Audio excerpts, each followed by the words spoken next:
Hello everyone, जैसा कि हम लोग एमपी टेट की जो वैकेंसी आई है म्यूज़िक सब्जेक्ट की, उसकी प्रिपरेशन के लिए लगातार मेहनत कर रहे हैं, लगातार कोशिश कर रहे हैं। तो उसी क्रम को आगे बढ़ाते हुए आज हम अपना क्लास सेकंड लेकर के आएंगे। इसके पहले हमने जो क्लास दिया हुआ था, अगर आपने अब तक उस क्लास को नहीं देखा हुआ है तो आप क्लास 1 पे सीपी स्मार्ट क्लास के चैनल पे जाएं और सीपी स्मार्ट क्लास के चैनल पे आपको क्लास 1 मिल जाएगा और वहाँ पे जा कर के आप उस क्लास को देख सकते हैं। और ज़्यादा समय न गंवाते हुए हम लोग सेकंड क्लास की तरफ आगे बढ़ते हैं।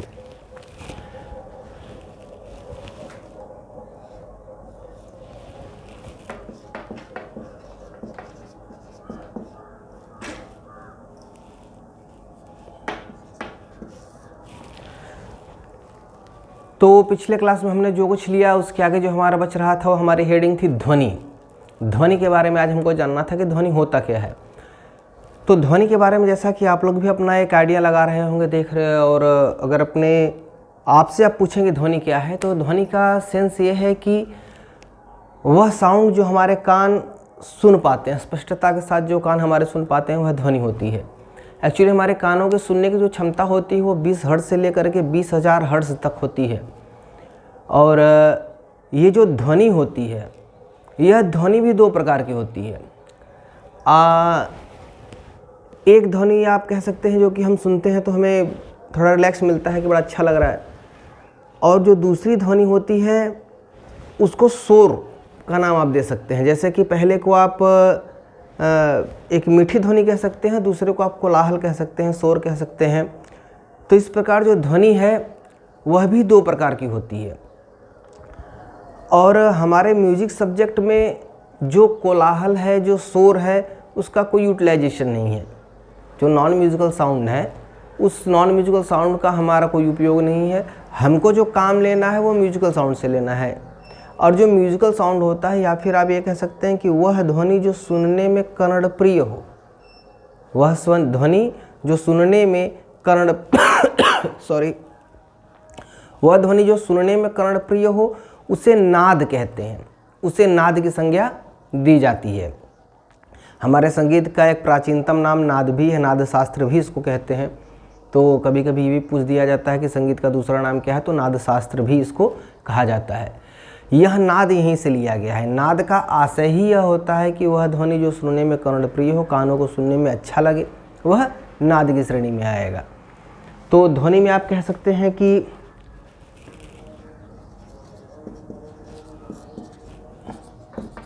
वह आवाज़ जो मनुष्य स्पष्टता के साथ सुन सके, ध्वनि है। वह आवाज़ जो मनुष्य स्पष्टता के साथ सुन सके, वह ध्वनि है।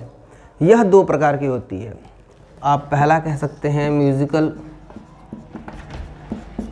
दूसरा कह सकते हैं नॉन म्यूजिकल। नॉन म्यूजिकल तो जो म्यूजिकल साउंड है, उस म्यूजिकल साउंड को हम क्या कह देंगे? नाद। और ये जो नॉन म्यूजिकल साउंड है उसको हम क्या कह देंगे? शोर कह सकते हैं, कोलाहल कह सकते हैं। इसको आप चाहे जो नाम दे दीजिए, क्योंकि जो शोर है और जो कोलाहल है वो हमारे अंतःचित्त को कभी शांति प्रदान नहीं कर सकता। कभी आपने क्या महसूस किया है, कहीं कोई झगड़ा हो रहा हो और आपको बहुत सुकून मिल रहा हो? ऐसा नहीं हो सकता। कि अब नॉर्मल में एक चीज़ आप लोगों ने और देखा होगा कि यह म्यूज़िकल साउंड भी अगर एक परिसीमा के ऊपर जाने लगता है तो वो हमको सुकून न दे करके हमको बेचैनी देता है। जैसे कि आज के ज़माने में जो ट्रेंड चला हुआ है डीजे वगैरह का, अगर बहुत ही लाउड साउंड बज रहा है तो हम बेचैन होने लगते हैं, हम सुकून नहीं पाते। तो नाद का एकदम मेन आप ये कह सकते हैं, मूल बिंदु आप ये कह सकते हैं कि हमको सुकून मिलना चाहिए, मनुष्य को सुकून मिलना चाहिए उसको सुनने के बाद, तब उसको नाद कहा जाएगा। तो ये ध्वनि की परिभाषा है, आप लिख सकते हैं वह आवाज़ जो मनुष्य। और एक चीज़ और बता दें हम कि मनुष्य के कानों के सुनने की जो क्षमता होती है वो 20 हर्ट्ज से 20,000 हर्ट्ज तक होती है। 20 हर्ट्ज से 20,000 हर्ट्ज तक सुनने की क्षमता मनुष्य की होती है। ये भी क्वेश्चन बनता है कि कानों की सुनने की क्षमता कम से कम कितनी होती है और अधिक से अधिक कितनी होती है। तो कम से कम 20 हर्ट्ज होगी और अधिक से अधिक 20,000 हर्ट्ज होगी।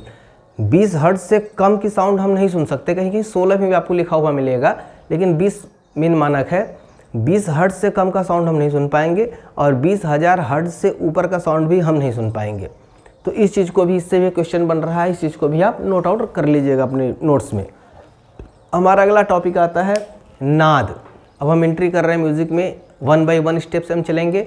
मेरा ये मानना है कि किसी चीज़ को अगर हमें तैयार करना है तो हमें इत्मीनान के साथ और एक प्रोसेस में और एक राइट वे में हमको चलना होगा। अगर हम प्रोसेस तोड़ देते हैं, अगर हम जल्दीबाजी करते हैं, तो निश्चित तौर पे आगे जा कर के हम भ्रमित हो जाएंगे। तो हमें भ्रमित नहीं हो रहा है, बिल्कुल कांस्टेंट, एकदम कांस्टेंट एकाग्रचित मन करके। कुछ लोग जो वीडियोस को देख रहे होंगे उन लोगों को होगा कि यार ये तो चीज़ मैं जानता हूँ। जाहिर सी बात है, बहुत अच्छी बात है, आप इस चीज़ को जानते होंगे। जो चीज़ आप जानते हैं और अगर आप परीक्षार्थी हैं तो उस चीज़ को बार बार रिवाइज करना आपके लिए नितांत आवश्यक है। एज ए स्टूडेंट आप कुछ नहीं जानते, एज ए स्टूडेंट आपको सब कुछ कंटिन्यू तैयार करते रहना है। जो चीज़ें आपने तैयार कर ली हैं, जिन चीज़ों के ऊपर आपको लग रहा है कि नहीं मुझे आई एम कॉन्फिडेंट, ठीक है, बहुत अच्छी बात है, आप कॉन्फिडेंस में है, लेकिन उसके बाद भी उसको 2 दिन 4 दिन पे एक बार रिवाइज ज़रूर कर लीजिए ताकि वो चीज़ आपके जहन में बनी रहे। तो अगला टॉपिक पे हम लोग आते हैं नाद।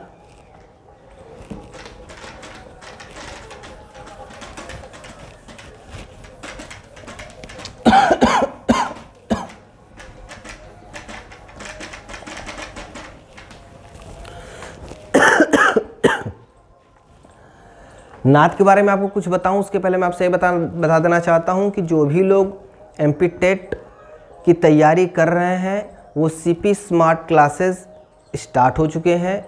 उसका सब्सक्रिप्शन ले करके पढ़ाई जल्द से जल्द स्टार्ट कर दें, क्योंकि ये वीडियो कंटिन्यू YouTube पे नहीं आएगा। कुछ क्लासेस जो कि आपको एज ए डेमो दिए जा रहे हैं वो एज ए डेमो आपको 2-3 क्लासेस मिल जाएंगी। इसके बाद ये सारे वीडियोज़ हमारे CP स्मार्ट क्लास के ऐप पे ही आपको अवेलेबल हो पाएगा और CP स्मार्ट क्लास ऐप पे आपका लाइव क्लास चलेगा। लाइव क्लास में और YouTube क्लास में सबसे बड़ा अंतर ये होता है कि लाइव क्लास में अगर आपको किसी तरह का कोई डाउट है तो आप उस डाउट को क्लियर कर सकते हैं अपने टीचर से। आप पूछ सकते हैं कि ये चीज़ ऐसे कैसे हो गई, और YouTube में सिर्फ आप देख सकते हैं, उसको आप पूछ नहीं सकते। तो आप लोगों से यही कहना है कि बहुत ही जेन्युइन फ़ीस है, उस फीस को आप बिल्कुल अफोर्डेबल है, आप उसको अफोर्ड कर सकते हैं। आप फ़ीस पेड कर दीजिए और फीस पेड करके CP स्मार्ट क्लास के इस म्यूज़िक सिलेबस को परचेज़ कर लीजिए। Thank you. अब हम पढ़ते हैं आगे नाद की तरफ। और एक बात, जिनको CP स्मार्ट क्लासेस का कॉन्टैक्ट नहीं पता है वो बोर्ड पे लिखे हुए नंबर 8299226960 इस नंबर पे कांटेक्ट कर लें। आते हैं अपने अगले टॉपिक नाद के पास। अभी जैसा कि मैंने आपको नाद के विषय में बताया कि नाद क्या है, तो सिंपल सी बात है, वह मधुर ध्वनि जो हमारे कानों को सुनने में प्रिय लगे वह नाद कहलाती है। चलिए मैं लिख देता हूँ, वह मधुर ध्वनि जो हमारे कानों को सुनने में प्रिय लगे वह नाद की श्रेणी में आता है। अब यह जो नाद होता है इसकी उत्पत्ति कैसे होती है, यह एक मूल प्रश्न है। यह नाद है तो यह उत्पत्ति कैसे इसकी होती है। तो नाद की उत्पत्ति या ध्वनि की उत्पत्ति भी आप कह सकते हैं, इसके 2 कारण होते हैं। पहला कह सकते हैं इसकी 2 श्रेणियां भी आप कह सकते हैं। 2 श्रेणियां ऐसी हैं जिनसे इनकी उत्पत्ति होती है। पहला हो गया आहत नाद, दूसरा हो गया अनाहत नाद। आहत नाद और अनाहत नाद, जैसा कि शब्दों से ही साफ क्लियर हो रहा है। आहत का मतलब होता है कि जब आप किसी वस्तु पे बाह्य प्रहार कर रहे हैं, बाह्य बल दे रहे हैं, तो जब कहीं पे बाह्य बल दिया जाता है तो वह क्या होता है, आहत। और आहत में एक चीज़ और क्लियर होती है कि बाह्य बल जो दिया जाता है वो प्री प्लान्ड होता है। मैं ये प्लान कर लिया हूँ कि मुझे आपको समझाने के लिए अपने एक हाथ से दूसरे हाथ पे मारना है, तो जब दोनों में टकराहट हुई तो एक ध्वनि उत्पन्न हुई और यह आहत नाद के कारण ही हुई। तो ध्वनि की उत्पत्ति के दो कारण होते हैं। पहला हो गया आहत, जब दो चीज़ें आपस में टकराती हैं और उसके बाद ध्वनि की उत्पत्ति होती है तो वह आहत नाद की श्रेणी में आती है। और अनाहत की श्रेणी में जब कोई चीज़ आकस्मिक होती है, कुछ चीज़ें जैसे कि अनाहत नाद की श्रेणी में हमारे जो पुराने संगीतज्ञ थे उन लोगों का मानना था, और आप उस चीज़ को महसूस भी कर सकते हैं। कभी आप अपने दोनों कानों को ज़ोर से बंद करिएगा, जब आप कभी अकेले में रहिएगा तो आपको एक सन्नाहट की आवाज़ सुनाई देगी। वह जो सन्नाहट की आवाज़ होती है वह अनाहत नाद कहलाती है। अनाहत नाद के विषय में कुछ लोगों का मानना है कि अनाहत नाद बहुत ही रहस्यमय है और बहुत ही कंसंट्रेट होने के बाद आप उसको महसूस कर सकते हैं, जान सकते हैं। कुछ लोगों का मानना है कि अनाहत नाद की श्रेणी में वो सारी ध्वनि आएंगी जो ध्वनियाँ आकस्मिक उत्पन्न होती हैं, जैसे कि आप कहीं चल रहे हैं और तब तक कोई दीवार गिर गई, दीवार गिरने के बाद भी आवाज़ आया, लेकिन वह जो ध्वनि हुआ उससे आपको डर पैदा हुआ, किसी प्रकार का आनंद प्राप्त नहीं हुआ। तो नाद वो भी था लेकिन वह आकस्मिक था। तो आकस्मिक और संगीत अनुपयोगी दोनों चीज़ें, अगर वह आकस्मिक भी है और वह संगीत अनुपयोगी भी है तो वह अनाहत नाद की श्रेणी में आएगा। तो यह दो प्रकार के नाद होते हैं। इनका डिटेल आपको लिखवा दिया जाए।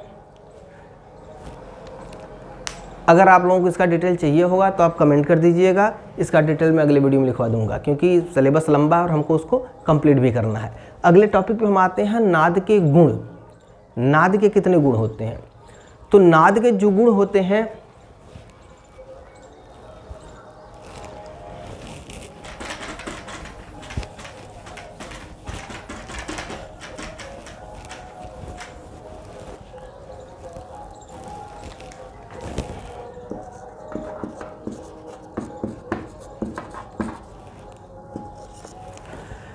नाद के क्या क्या कैरेक्टर हैं इसके बारे में जानना है। नाद के गुण क्या होते हैं? तो नाद के कुल 3 गुण होते हैं।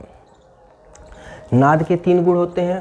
पहला, नाद का छोटापन, बड़ापन। नाद की ऊंचाई, निचाई। तीसरा, नाद की जाति। नाद का छोटापन, बड़ापन, नाद की ऊंचाई, निचाई और नाद की जाति। अगर हम ध्यान से इन तीनों गुणों को समझने का प्रयास करें तो हम 1 बाय 1 बड़ी ही अच्छी तरह से इसको समझ सकते हैं। जैसे नाद का छोटापन, बड़ापन। अब आप नॉर्मल देखिए, कोई तबला है या फिर कोई भी चीज़ है, सपोज विद दैट मैं अपनी ताली ही लेता हूँ। अब मैं ताली पे अगर प्रहार धीरे से करूँगा और इसी पे प्रहार तेज से करूँगा, दोनों के साउंड में अंतर आ गया। एक जगह जहाँ पे मैंने प्रहार थोड़ा किया वहाँ पे साउंड छोटा उत्पन्न हुआ, दूसरी जगह जहाँ मैंने अपने प्रहार को बढ़ा दिया वहाँ पे नाद बड़ा उत्पन्न हुआ। तो यह नाद का गुण है कि नाद पे प्रहार किस प्रकार का हो रहा है, बाह्य बल किस प्रकार का दिया जा रहा है, वह उसके अनुसार रिएक्ट करेगा। दूसरी चीज़ है जब हम सप्तक पे गायन करते हैं तो गायन करते समय कुछ स्वर हैं, जब हम बोलेंगे तो बोल हम ही रहे हैं लेकिन वह उसका रेंज कम है।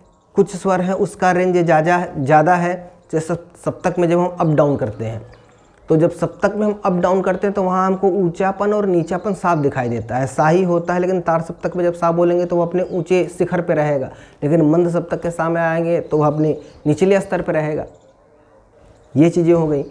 तीसरी चीज़ हो गई नाद की जाति। नाद की जाति का आशय ये हो गया कि आप आंख बंद किए रहिए, अभी कोई हारमोनियम बजा रहा है, आप तुरंत पकड़ लेंगे कि यार हारमोनियम चल रहा है। कोई वायलिन बजा रहा है तो आप तुरंत पकड़ लेंगे यार वायलिन बज रहा है। ये तो इंस्ट्रूमेंटल चीज़ें हो गई। आप नॉर्मल इंस्ट्रूमेंट से बाहर भी निकल करके आप देखिए, अगर दूसरे कमरे से आपको कोई बुलाता है, आपके पापा बुला रहे हैं, आप आवाज़ से पकड़ लेंगे कि आवाज़ मेरे पापा की है। आपके भाई बुला रहे हैं, आप आवाज़ से पकड़ लेंगे कि मेरा भाई बुला रहा है। मम्मी बुला रही हैं, आप आवाज़ से पकड़ लेंगे कि मेरी मम्मी बुला रही हैं। कहने का मतलब कि हर लोगों के साउंड का वेरिएशन अलग अलग है। तो ये जो वेरिएशन होता है इसको जाति कहते हैं। नाद की जाति यही होती है, different texture of sound. Her sound का टेक्सचर अलग अलग होना, यह नाद की जाति है। अब आज की क्लास में बस इतना ही। और जाते जाते मैं फिर से कहना चाहूँगा, चूँकि ये एक डेमो क्लास है इसलिए डेमो क्लास में आपको बहुत ज़्यादा मैंने नहीं बताया हुआ है।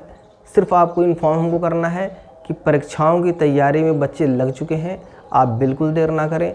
CP स्मार्ट क्लास, जिसका नंबर 8299226960, आप इस पर कॉन्टैक्ट करें, सिलेबस को परचेज करें और क्लास स्टार्ट हो चुका है। ज़्यादा लेट आपको ना हो, ज़्यादा विलम्ब आपको ना हो, क्योंकि इसमें आपका ही नुकसान है। शीघ्र से शीघ्र क्लास को ज्वाइन करें। Thank you very much.